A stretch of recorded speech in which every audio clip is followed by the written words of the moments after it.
All right, well, welcome everyone. I think we're going to kick this off here. This is our monthly series here for energy professionals. Today, we're going to be going through a topic around distributed energy resources and demand response. The topic of today's webinar is going beyond energy efficiency, using technology to transform residential measures into capacity resources. Demand response as a distributed energy resource, DER, or DERS, is an innovative and effective approach when direct grid improvements are off the table. Extending traditional demand response, we can integrate with our smarter world using thermostats, smart appliances, EV charges, and other behind-the-meter assets like storage to detect and balance grid load. Today, we're going to learn about the promise of DERS and DR and the importance of diversifying load capacity management solutions in today's market. Just a quick look at our agenda today. We're going to run through the panelists' introductions. Then we'll dive into the challenge and opportunity, learnings from Evergy, solving for the megawatt challenge, and the value of partnerships. And then we'll do an audience Q&A. Please feel free to enter in your questions at any point during the show, and we'll pitch those to our panelists at the end. I'd like to introduce our presenters today. We've got some great folks here. Musadek Khan is a director of DER and DR products here at CLEAResult. MK. MK is an experienced national leader in the DR space. We also have Corinne Willem, who's a product manager at Evergy, who has spent almost half a decade in energy efficiency and is currently helping shape Evergy's demand response solutions for Kansas City, Missouri. And Mark Foreman, our director of advanced delivery operations. Mark's an industry veteran in the DR space, bringing 2 decades of experience, who now leads the advanced delivery team here at CLEAResult. Mark focuses on the implementation of and scaling of new energy management technologies for clients. And Andrew Hunt, our Director of Partnerships. Andrew works with the best-in-class technology companies to pair efforts and solutions for the energy industry. To get things kicked off here, we're going to hand the mic to MK, who will take us through the challenge and the opportunity. Thank you. And good afternoon to all of you, and good morning to those on the West Coast. I want to start today with the heroes of this webinar. And those are you, most of you, the utilities who have been serving us with reliable power for over a century. The resiliency and the reliability of the American grid has really fascinated me, especially since coming from a part of the world where having power with no interruption was always a cause for celebration. However, the recent events like the California blackouts and the Texas power outage are calling into question, will the utilities be able to continue to do that? Can they rise to the 21st century challenge of growth and demand? Now, if you're a typical electric utility, you're probably you're serving a fast growing metropolitan area, and you're seeing things like housing developments popping up overnight, businesses churning. You're seeing an endless stream of craft breweries setting up shop in those previously lonely industrial parks. And for the first time in more than a decade, you anticipate your aggregate load surpassing your reserve margin target. And according to your latest forecast, perhaps in about 3 years, your supply is about to get really tight. And on a number of your distribution feeders, demand is threatening to exceed thermal limits even sooner. For example, in that more upscale neighborhood I just talked about, you're probably seeing a bunch of Teslas and EVs in the driveways, and very soon you'll probably be seeing a Ford F-150 Lightning. Now, 10 years ago, you would have known exactly how to respond to this surge in demand. You would have either built or procured a gas-fired power plant, and you would have upgraded your distribution equipment needed for accommodating all those feeder-level demand spikes. Your regulators would not have pushed back, and they would have been okay with adding that investment to your rate base. But today, your regulators are pushing back. The staff of the Public Utilities Commission have asked you to evaluate alternatives to conventional generation or network upgrades or adding new wires. And specifically, they say you should consider a variety of non-wire alternatives, by which they really mean the distributed energy resources in your territory, and they claim that they're already sitting in your customers' garages and living rooms, just waiting to be tapped to support the grid. In addition to this regulatory nudge, you're also recognizing the potential strategic value of these DERs and adding them to your system. In particular, you're keeping in mind your long-term resource plan, which includes like a lot more large-scale renewables. And utility-scale wind and solar are among the biggest categories of CapEx you can anticipate in the next decade or two. But remember, without flexible resources to contain the cost of managing wind and solar intermittency, that vision may not materialize. So what should you do? How can you address the imminent constraints on your system while attending to your regulator's guidance on DERs? How can you incentivize the most flexible resources to bolster the prospects of your renewable energy investment plans? What changes do you need to make to the way you plan and operate your grid? And what new technology and programs will you need in order to keep the system working through those changes? At CLEAResult, we're especially interested in the answer to that last question, because to us, the opportunity is clear, pun intended. We are referring to the DERs as anything that produces power, is a flexible source of load connected to the lower voltage distribution system, either behind or in front of the customer's meters. And those could be thermostats, grid interactive water heaters, batteries, EV chargers, and so on. But first, you need to answer a more basic question. What's the state of DERs or DERs in your territory today? And why are they so significant to you, the utility, and your customers? Now, market data suggests more than 15% of your customers have already purchased a smart thermostat and implemented them from companies like Ecobee and Nest. And results of several pilot studies have also suggested that they are reducing aggregate consumption. In addition to these thermostats, a tiny group of your customers have probably purchased batteries with rooftop solar panels, and that house with a Tesla probably already has one. So you are beginning to see this trend in interconnection requests, which spike every few months from a storm-related outage, like the one we just saw in Texas. Now, resiliency is on every utility's mind, and it should be, because now you have millennials and Gen Zs in your territory who are way more aware of energy, sustainability, and carbon. And then we have demand response, which has been going through this evolution over this last decade, from the early days of manual demand response, which is predominantly your large commercial and industrial facilities being set up to shed load at times of particular stress on the grid, to a much more evolved and complex market with lots of different kinds of resources, both commercial and residential, providing value to the grid on a daily basis. Energy efficiency was sort of like your phase zero of that. And then came along analog devices like load switches and load curtailments. And now we're seeing a lot of various digital IoT devices, like the one we just talked about, smart thermostats, grid interactive water heaters, behind the meter storage, microgrids, EV chargers. Now, all of a sudden, demand response is looking more like a viable resource for peak capacity, one that you can consider as a distributed energy resource, and the one that, and you should, because you probably have a contractual relationship with a couple hundred megawatts of DERs already. Now, how do you tap into these behind the meter residential assets to serve as a grid resource? Fortunately, we have a real case study of a utility today that did just that. And so let's find out from Corinne Willem of Evergy Utilities. Corinne? And thank you, MK. I'm really excited to be here today. As stated before, my name is Corinne Willem. I'm the program manager for our demand response programs on the Evergy team.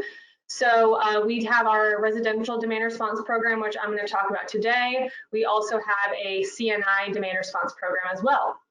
Both of those programs are implemented by CLEAResult, and I love CLEAResult so much. They're so great, and I'm excited to talk to you about what we got going on today. So wanted to walk you all through just a bit of history with the Evergy's thermostat program offering. Hopefully it'll give you guys some context on where we're coming from and kind of how we got to where we are today. So just really quickly, the thermostat program began in 2005, which seems forever ago because it was. It was originally branded as our Energy Optimizer program. So this was available to residential and small commercial customers. And as you can see in the top left corner there, not the best looking thermostat. These were just programmable thermostats that were offered through Honeywell, and they had a one-way paging device within them. So we could send a signal from Yukon, which is what was managing those DR assets for us at the time, to those thermostats, and it would begin cycling. So it would be 30 minutes on, 30 minutes off. So again, we've come so far from where we started from, but kind of just walking through the transition there. In 2013, we brought about the first Wi-Fi thermostat.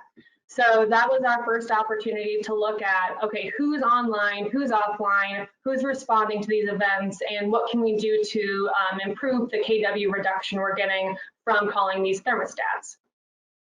And then finally, in 2016, we began our journey in the smart thermostat space. So with the help of Nest and CLEAResult, we were able to launch a really lucrative program for our Missouri customers.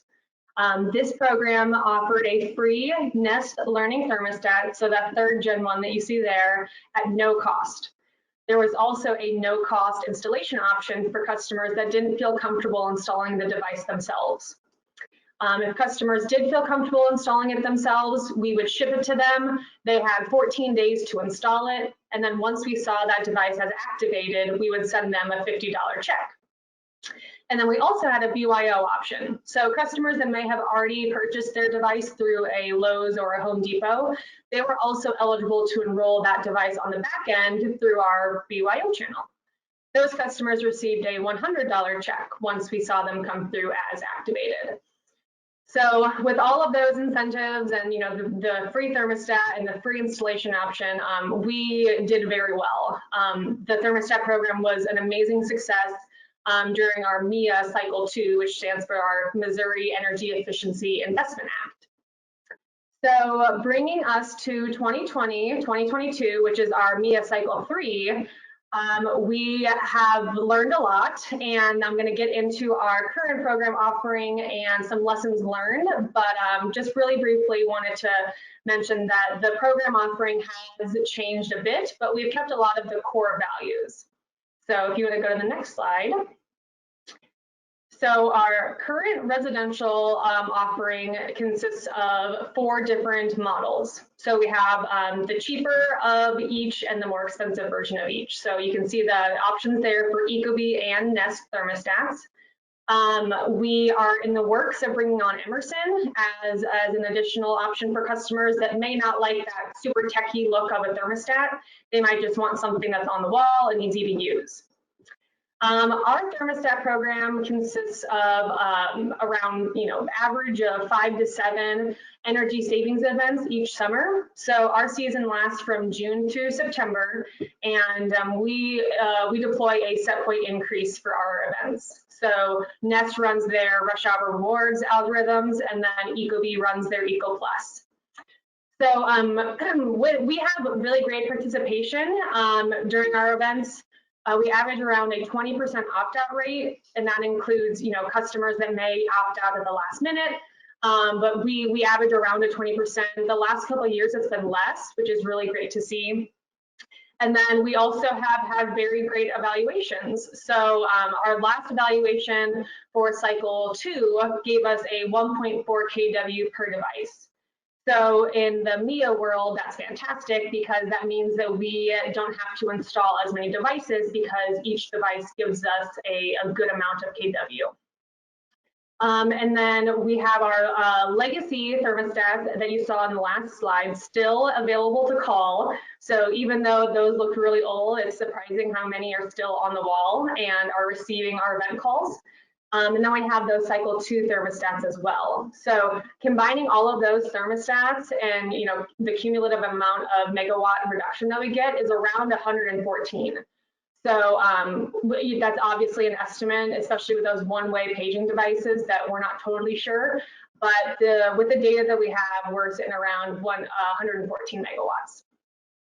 And then I'll go into some of the measures that we offer, but we still have our bring your own option, which is a $50 check. So we kept the incentives available, but unfortunately had to reduce them a little just due to that ongoing licensing fees of maintaining those existing thermostats from cycle 2. All right, and then next slide. So I wanted to use a lot of this time to provide some lessons learned that I have from my many years on this specific program. I'm sure a lot of you have your own lessons learned from your thermostat programs in your utility area, but these are really ones that have stuck out to me. And if I had known this going into it, I think I would have been better prepared. So I'm hoping that these can kind of help you all if your existing program structure could use some tweaks, or if you're going to build a new program structure, definitely take these into account when thinking about those. So the first one is, I mentioned it a couple times, that we have multiple channels of entry. So I've listed out kind of why I think it's important to have all 3 available. I'm not going to read through the table here, but feel free to do that on your own. I will just highlight that with the pro installation option, I know that that's rare.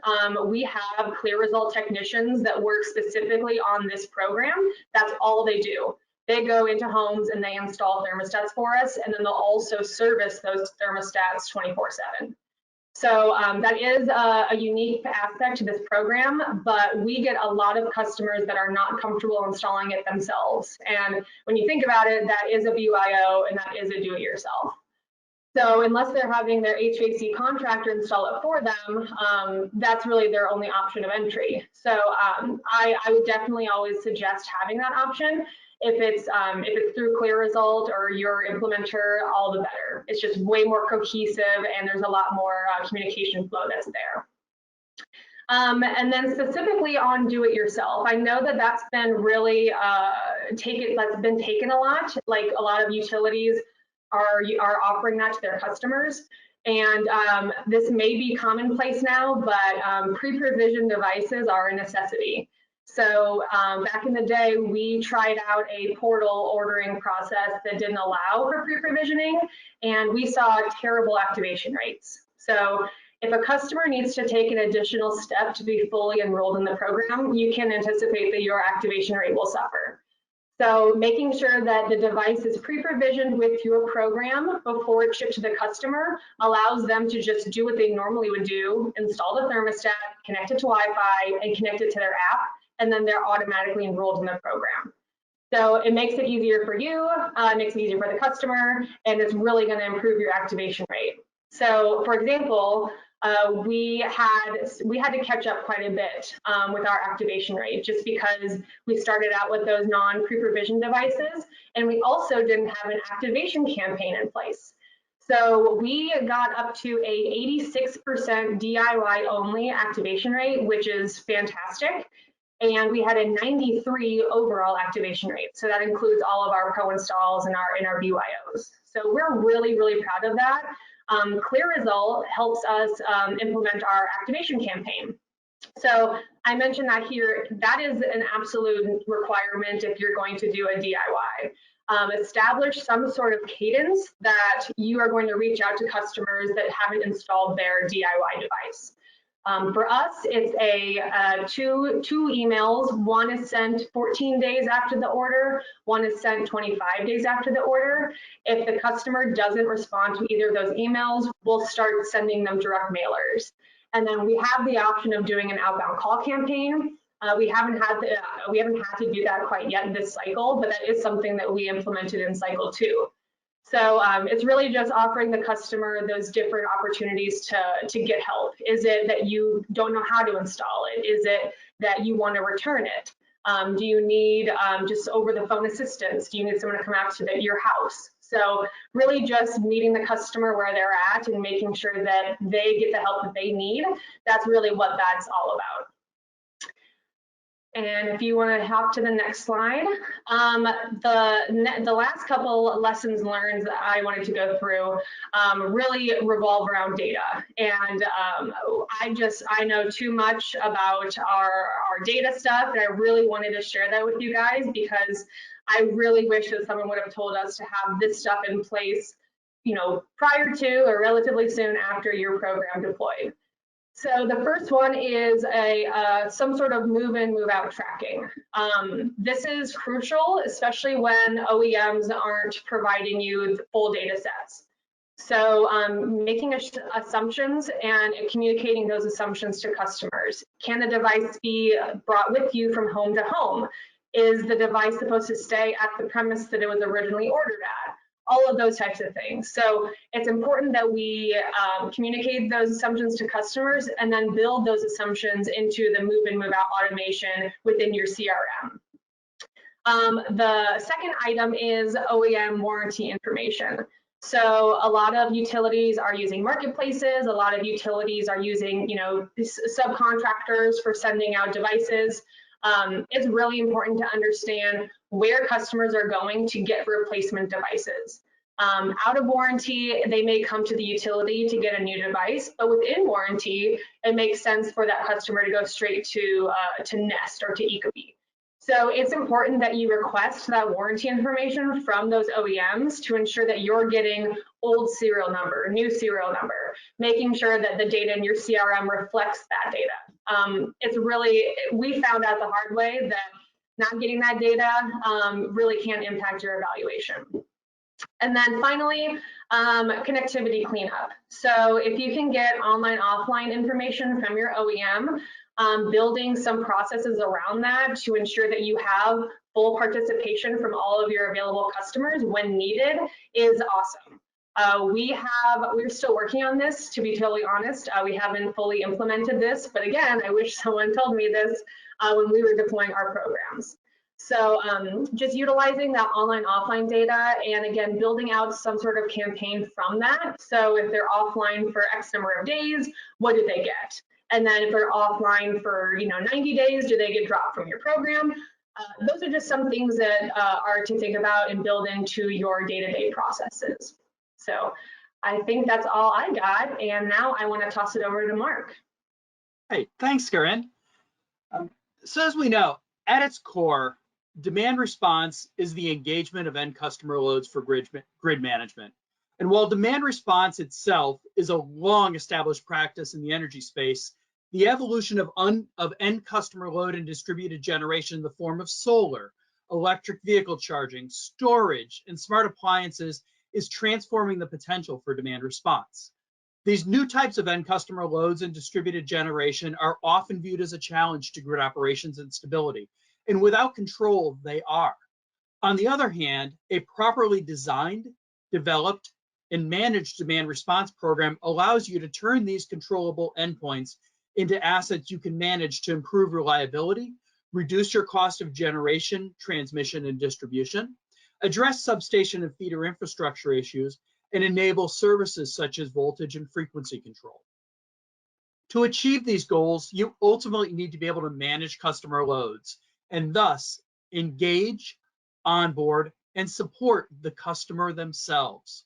Hardware and software are important enabling technologies, but if you don't have that end customer, you don't have a program.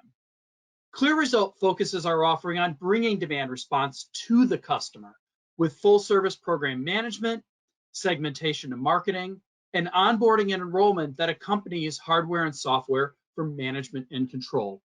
We combine these essential services to understand, manage, and control end customer load.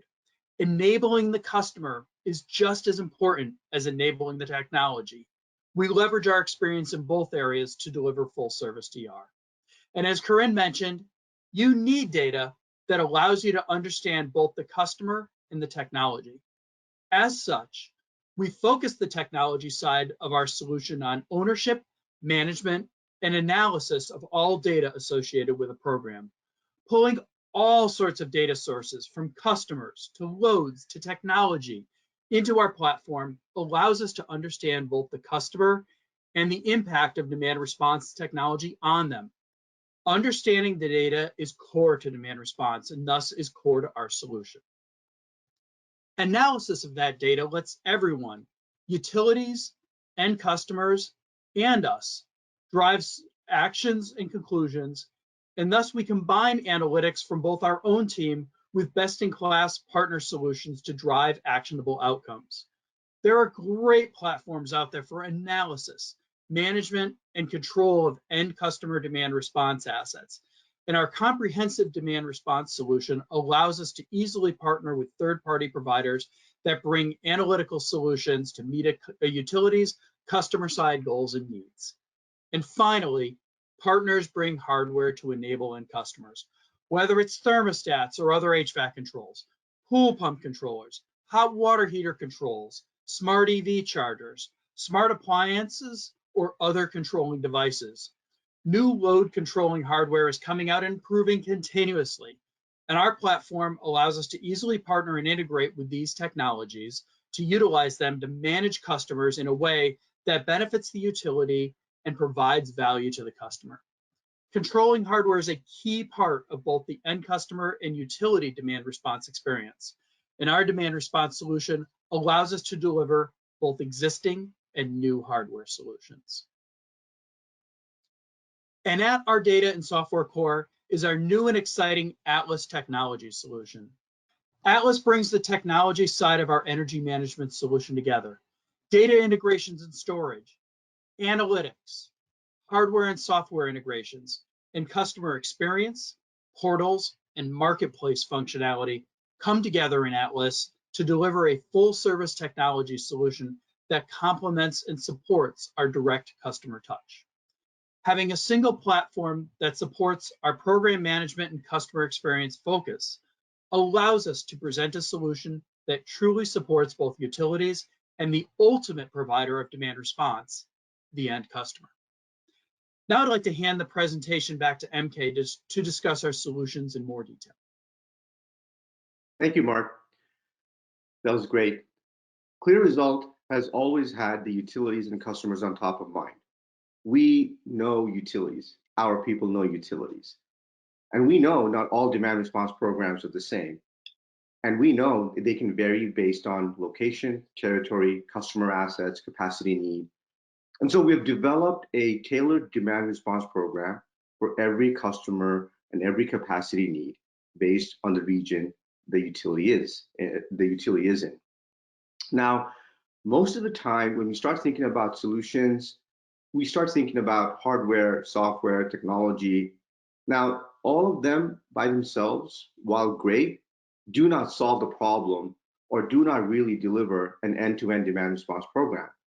And demand response is unique in that sense because you really need every part of a demand response implementation to work seamlessly in order for it to be a success. You need great customer acquisition. You need great customer marketing. You need advanced analytics to target when the time comes. And that's where we excel. And so we provide an end-to-end program for the whole demand response value chain, sized right to the capacity need. And now I will turn it over to Andrew Hunt to talk about how we exactly do that. Andrew? Thanks, MK. Thanks to everyone for joining. I'll be talking today briefly about the value of partnerships in DR and DER programs and our approach to running partner-powered programs at CLEAResult. Mark spoke earlier about the foundations of program delivery and how partnerships play a key role. And as this slide's headline says, solving complex problems is a team effort. I like to say that it takes a village to make DR and DER programs successful. These programs are complicated and they truly require a team of companies to solve. For example, the average DR and DER program has 2 to 3 software partners, 3 to 5 OEMs, and numerous delivery partners and trade allies. And to give you a sense of the scale of our network, we have over 140 current partners in our ecosystem that deliver on 6 figures or more of program scope per year. Next slide, please. Fundamentally, our goal is to reduce risk for our utility clients. We typically act as the prime contractor and provide what I think of as a technology hedge for our clients. We have expertise in partner selection, performing both technical and commercial diligence. We have a team in place, myself included, to build partnerships, as no single company can do it all and do it well. And we have a view across the industry throughout North America. We have good information about what's working and what is not. We've kicked the tires on many partner companies and choose only to work with those that are best in class. But finally, what I can say in conclusion is that I'm truly optimistic about where DR and DER technology goes in the next few years. The technology is maturing rapidly, and the sophistication of software is a tectonic shift. It's really a new era that we're entering. It's very exciting. With that, back to MK to wrap up. I want to thank you, of course, very much for attending. We will be sending out a recording of this to all of you, along with a survey, so you can toss in your thoughts and any questions you may have for us. We'd also love to chat with you and would love to have you reach out to us to schedule a call with our DR experts, if that makes sense for you. And you can find us at brand@clearresult.com.